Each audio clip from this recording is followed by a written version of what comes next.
Hello and welcome to another Chess Heroes video. Today we have two chess heroes, the great Akiba Rubinstein and Savielly Tartakower playing against him with the black pieces. This game took place in San Remo, Italy in 1930. So how good was Rubinstein? Well, let's find out in this game. He has the white pieces and he begins with d4.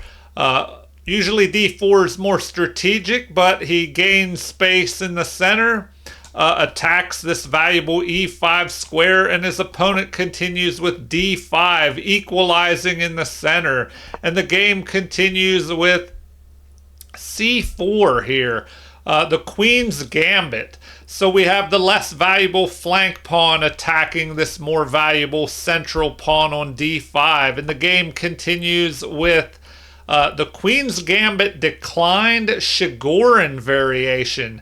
So immediately the knight develops, controlling valuable central squares here and here. So how will the game continue? Well, a solid defensive move being played here by Rubinstein. So with this move, he fortifies his central pawn on d4, which is being attacked by the knight. And if this pawn captures, we'll have a knight and queen piling up on this d4 pawn. So very important to battle for control of the center of the board. And now we have e5, further attacking the center, just adding more pressure to this d4 pawn. So everything is building up on the center here on that d4 pawn. So Rubinstein decides to go ahead and relieve some of the tension. He captures here, and after queen captures, now take a look at this. We have pawn, queen, knight, all piling up here, three attackers, and for defense, it looks like there are two defenders. So what will Rubinstein do? He ignores the attack on d4 for the moment, counterattacking the queen. That's a great idea if you can ignore your opponent's attack and counterattack with a even stronger attack and force your opponent to deal with your threat. So a pin on the knight. A great move here, developing a piece off the back rank, pinning the knight, indirectly controlling the center because this knight is attacking squares in the center, but now it is rendered useless for the moment by pinning it to the king. All right, the game continues with bishop developing, breaking the pin on the knight. So now we have an exchange. Black gives up the bishop pair, something you don't want to do unless you have a good reason to do that. And so after recapture, the center is even more well fortified here.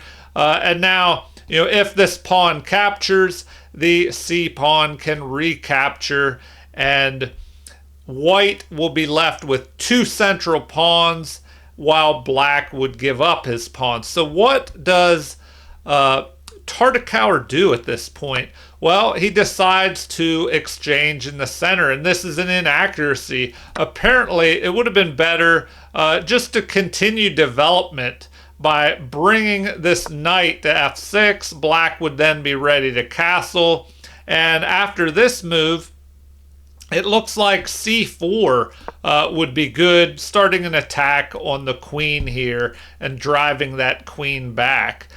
So in the game, after this exchange in the center, so if we go back a little bit here, we have the bishop capturing the knight on c3. Pawn recaptures towards the center, helping fortify d4. Another exchange here in the center. Pawns are exchanged. The capture is towards the center. Now white is left with two strong central pawns versus none. No central pawns left for black. But white is left with this weak, isolated pawn on the queen side, which could be an endgame weakness. So the game continues with knight developing and black is ready to castle. White develops by placing the knight on f3, blocking the queen's lining up on this pawn here, which frees the bishop from guard duty. Now the bishop can develop, but the computer actually likes, instead of that move, knight to e2. Apparently this move would have been better according to the computer. What would this move accomplish? Well, there's a possibility of jumping here or even here and targeting the queen. So in the game we had knight f3 instead, which is still a good move. And then knight jumps forward targeting the bishop here. So the only way to keep the bishop pair would be a retreat to the back rank. Will Akiba Rubinstein do that? Or will he ignore the threat and just continue development, which is what he does? Now his king is ready to castle. And so we have castling by Tartakower, and white castles as well here. So both kings are safe. The rooks are developed toward the center, and now bishop pins the knight. But this is not a dangerous pin. You're just lining up on the knight. The knight can still move, but then bishops may be exchanged. So this move is good, but the computer likes bishop here to f4 instead. The game continues with queen developing. Now the knight is pinned. The bishop cannot, the knight cannot move, or the bishop will be captured here, and then the rook would be under fire. So the game continues with knight captures, getting rid of white's bishop pair, which is something you want to do, especially if your opponent has the bishop pair and you do not. Because white has this extra dark squared bishop that black does not have. That could give white an advantage where the dark squared bishop can attack along these dark squares in the game, and there's no counter to that. So that dark squared bishop is knocked out. Then we have queen capture, which is best. Now the queen is covering the bishop here because there was an attack building up of queen and bishop on the knight. So the game continues with rook centralizing an inaccuracy. Apparently it would have been better to drop the queen back to d6 here, kind of lining up on the kingside pawn, which is protected by the knight.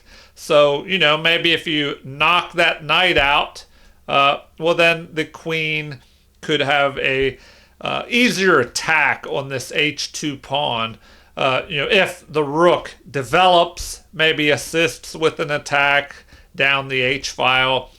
So the game continues with rook moving over to the half-open file. This is the best move in the position according to the computer. And the game continues with rook moving up. And now from here, the rook is free to develop along the 6th rank here. And maybe start targeting white's king side. So the game continues with queen lining up on the unprotected pawn. That is ignored. And we have an inaccuracy here, and the game has jumped to almost a 3-pawn equivalent in white's advantage here.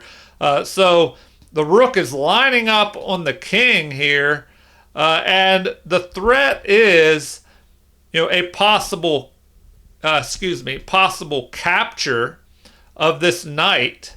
And then if we have a recapture by the bishop, well, the queen can capture that bishop because of this pin on the king here. So, a lot of pressure building up here. All right, the game continues with the knight pressing forward, protecting here, the best move in the position. And now we have the rook stepping forward because it was under attack by the knight. And so the game continues with bishops exchanged, rook recaptures, and now we have the queen and rook lining up, threatening a mate in one, but at the moment the knight is protecting here. So the game continues with a queen capture of this pawn. So the knight is left unprotected. But if that knight is captured by the rook, we do have a queen and rook piling up on black's knight. So there is a counterattack. The game continues with more pressure being added here, piling up on the knight.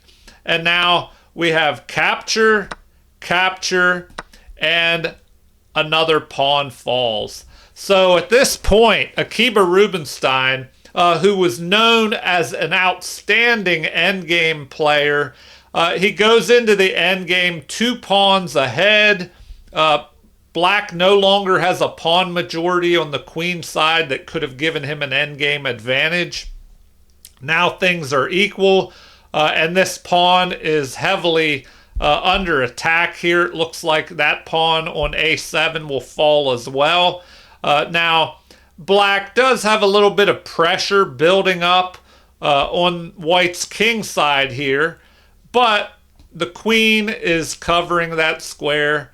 So the game continues with a pawn pressing forward, the best move in the position. This gains space on the king side. It also leaves a little escape hatch for black's king as well. So the game continues with rooks doubling on an open file, usually a great strategy. So the game continues with g6, helping protect the h4 pawn, giving the king a little more breathing room. And then we have the queen capturing here on a7, leaving white with a passed pawn on a2. So it's looking pretty grim here for Savielli Tartakower. And the game continues with king stepping up. Pawn presses forward, so this passed pawn is on the march. The queen repositions here, and Rubinstein's opponent is going to have to do something about this passed pawn. The further it marches up the board, the more dangerous it will become. The queen steps out of the way with the best move here, helping keep an eye on this pawn, which is kind of lined up on by the rook. And the queen gets out of the way of the passed a pawn. So we have pawn pressing forward, a h3 pawn push blocking the momentum of black's pawn, and rook drops back, helping to stop this pawn from moving forward. Now we have a block here, threatening to trade off more material. And if you're ahead in material, your goal should be to trade off pieces. If all the pieces are traded off the board, well then white will just be left with these extra pawns, and one of them or more should be able to push through and promote in the endgame. So we have rook centralizing. The pawn just continues running up the board, and it looks like this will be the doom of Tartakower here.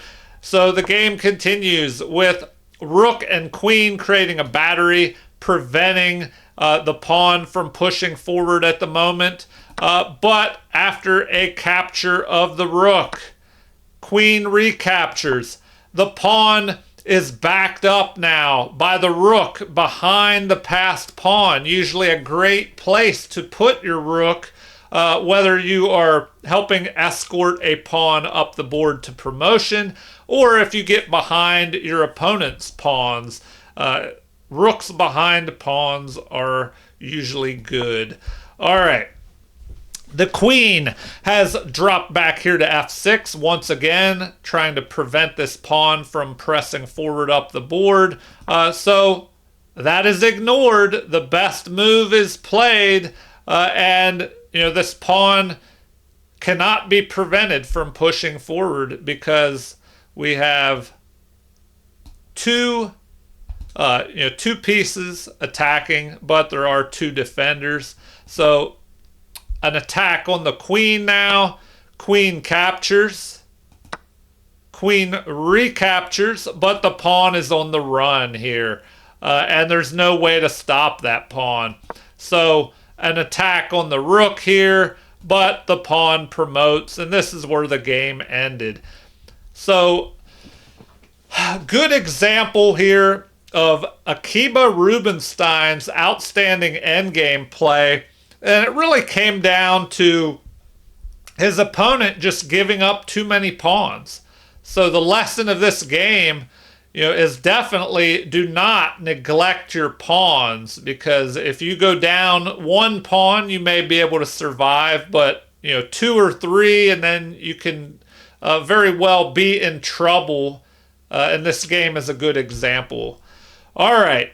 Well, I hope you enjoyed this game of two chess heroes, Savielly Tartakower and Akiba Rubinstein. I always encourage you to learn about these players of the past and see how you can improve your chess by studying their games. All right. Feel free to leave any comments. I always love to hear what viewers and subscribers have to say. Also, like and subscribe if you haven't already to support the channel. Thank you for watching and have a super chess day.